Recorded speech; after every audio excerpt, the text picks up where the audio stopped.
Ay, nandito na pala ako sa field ng soccer ba to? Football.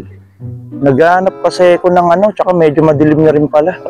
Naghahanap ako ng coach para sa pinsan ko na magiging atleta.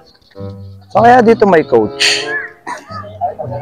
Sir, dito po ba yung ng coach, sir? Oo, siyempre, nakita mo na ako dito. Sino ka ba? Oh! Mabuhay ang bakla ng Pilipinas! Oh, ikaw anong ginagawa mo dito?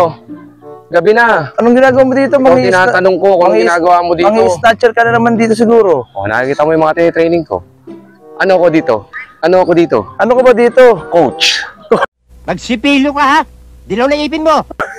Paano ka naman naging coach? Hindi ka naman marunong mag-coach. Ano bang tinuturo mo? Sepak. Sepak takraw? Sepak takraw. Gusto mo testing natin sa'yo? Ito. Ay, wag naman ganyan.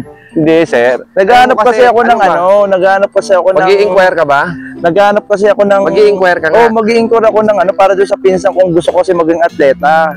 Ikaw? Oh. Hindi ka na pwede. Matanda ka na eh. Hindi naman ako dahil mabigat ang katawan hindi ko. pala ikaw. Gusto ko sanang inquire yung pinsan ko na magkuha ng coach para sa darating na palarong pambansa. Palarong pambansa? Oo. Hindi naman pwede yun eh. Bakit naman? Ko may polio yun eh. Gago. May polio, walang polio pinsan ko. Sorry. Lakas-lakas ng bata pa yun. Bata ba yun? Kaya nga, ikaw ano naman ginagawa mo dito? Kailan ka pa naging coach? Nakita mo nga tingnan mo sila. Double purpose kasi yan. Kaya nagaganon yung isa. Pwedeng pang-karate, taekwondo. Ang galing! Ang galing! Paano mo naman nasabi yun? Gusto mo testing ko nga sa sepak takraw, sisipahin kita dyan. Testing natin. Sepak takraw yun yung parang may maliit na bola. Oo nga. Yung may bolang maliit, tapos sinisipa. Oo. Testing ko yung sapatos, kasi sisipahin ko Huwag sa'yo. naman. Hindi ko nga maintindihan sa'yo kung ba't ka nandito. Nagulat nga lang naman ako sa'yo eh. Ako nag-aaral ako sa University of La Salle. Gago! Siyempre, Lasaleño.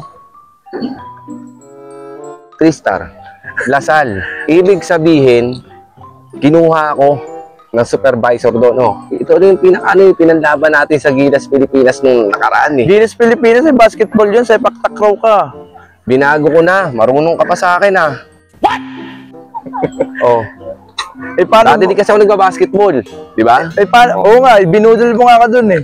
Hindi ako yun. Kamukha ko lang yun, sir. Paano ka naman ba naging coach? Ano ba ang mga alam mo? Anong mga tips na pwede mong sabihin sa mga magsisepak takraw? Ganito sila. Pwede sila magaganon. Oo, sayaw yan eh. Mga bobo! Pwede silang dancer. Paano na maging dancer? Sayaw yun. Pwede rin. Ano ka ba naman? Kaya nga isa nga kanina, nakikita mo, isa estudyante ko, naggaganon. Ibig sabihin, karate yun. Dalawa kasi pinag-aaralan niya. Isang karate, isang sepak takraw. Wow, ang galing mo naman. Tsaka nga pala, kung kailan gabi na, natuntun mo pa ako dito. Hindi kasi nga kanina pa ako naghahanap ng coach, wala akong makita, puro mga atleta yung mga nandito. Hindi ka naman atleta, buti pinapasok ka. Hindi, nagpaalam ako, no? Nagpaalam Ikaw ang natatakot ako kung bakit pinapasok dito. Kaya sa bakod mukhang datingan mo, kawatan Paano masabi? Yan naman ang picture, ano yan? Yan yung mga coach, may forma, tingnan mo. Tingnan mo yung forma mo, buti pinapasok ka. Nakachinelas ka pa. Gago ka talaga. Kontado ka talaga.